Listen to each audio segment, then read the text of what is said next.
আসসালামু আলাইকুম এভরিওয়ান, আশা করছি সকলে ভালো আছেন। আমি আজকে আপনাদের তৈরি করে দেখাবো কুমড়ার শাক দিয়ে চিংড়ি।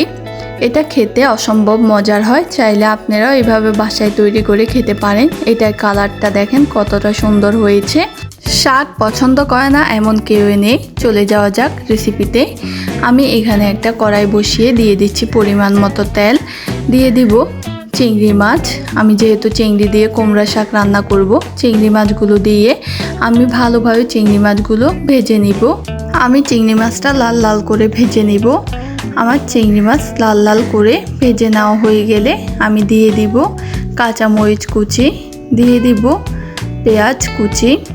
এখানে আপনারা আপনাদের পরিমাণ মতো ঝাল যেভাবে খান কাঁচামরিচ দিয়ে নেবেন।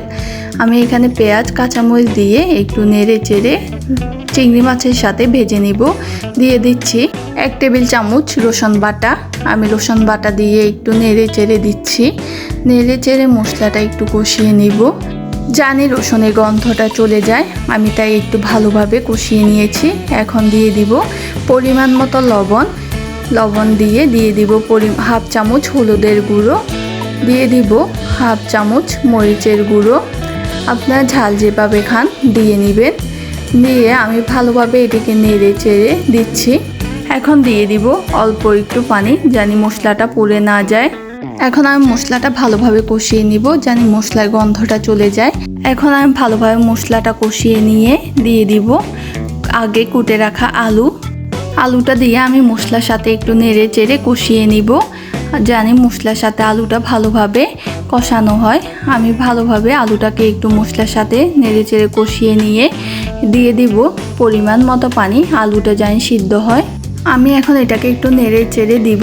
দিয়ে আমি এটাকে ঢাকনা দিয়ে রাখবো। বলক চলে আসছে, ঝোল শুকিয়ে গেলে এখন আমি একটু নেড়ে চেড়ে দিয়ে দিব পরিমাণ মতো পানিটা দিয়ে আমি এখানে একটু নেড়ে চেড়ে দিব। চারপাশে মশলাগুলো একটু নেড়ে চেড়ে আলুর সাথে মিশিয়ে নিব।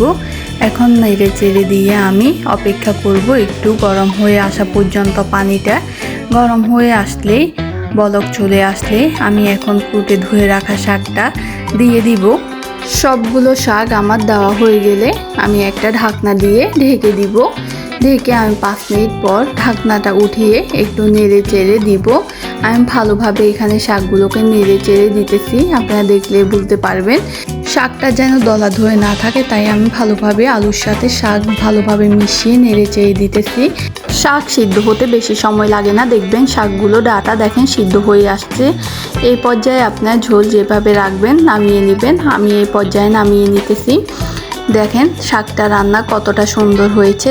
এটা দেখতে যেমন ইয়াম্মি, খেতেও অনেক মজার। চাইলে আপনারাও বাসায় তৈরি করে খেতে পারেন। এখন আমি আপনাদের একটা বাটিতে সার্ভ করে দেখিয়ে দিতেছি।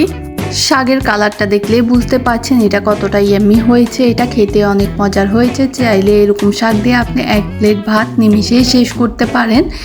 আমার এই রেসিপিগুলো ভালো লাগলে আমার চ্যানেলটা সাবস্ক্রাইব করবেন। দেখা হচ্ছে নতুন কোনো ভিডিওতে। সকলে ভালো থাকবেন, সুস্থ থাকবেন। আল্লাহ হাফেজ।